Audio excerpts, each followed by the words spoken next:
People living in an El Cajon neighborhood alarmed to find out that a registered sex offender has moved in 2 blocks away from an elementary school. All right, new at 5:30, 10 News reporter Riel Creighton is live in El Cajon. Riel, you actually spoke to that sex offender today. What do you have to say?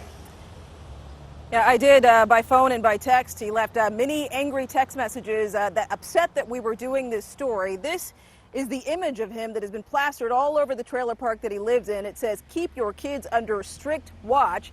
I don't know if you can see it from here, but that fence down there, that white fence, is where he lives. If you turn 180 degrees just over here, less than 0.1 miles away, a Christian elementary school. It's scary when you have young kids in your house. Fear on Lexington Avenue in El Cajon. I'm concerned for my grandson and the safety of the other children. Neighbors upset to learn there is a sex offender living here within walking distance, but by drive, less than a minute and less than a quarter mile from the closest school, and another less than a few hundred feet away. It sickens me. Last November, 10 News was there as outrage spilled into this lakeside neighborhood over the same sex offender, Lee Lewis Austin, who'd moved in with his parents less than 1,000 feet away from Lakeview Elementary. On the Megan's Law website, Austin convicted of lewd and lascivious acts with a child under 14 in 2001. Normally, under Jessica's law, a sex offender like Austin ordered to stay at least 2,000 feet away from a school. But until a challenge on whether the restriction is constitutional is settled by the state Supreme Court, it's currently not being enforced. It is actually very bothersome that he's living so close.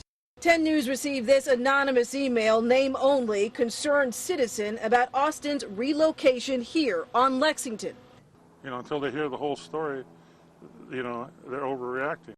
10 News spoke to Austin's father last year, who told us his son was not a danger, forced to register as a sex offender for kissing a girl he thought was 16 back when he was 19 years old. By phone, I spoke to Austin, who refused to talk on camera, but told me this email was part of a ploy by his ex-wife. A ploy by his ex-wife, he says, to keep him from getting employed or getting legal visitation with his children. He told me that by living in this area, he is not violating any residency laws, which is absolutely true. We're live in El Cajon tonight. Riel Creighton, 10 News.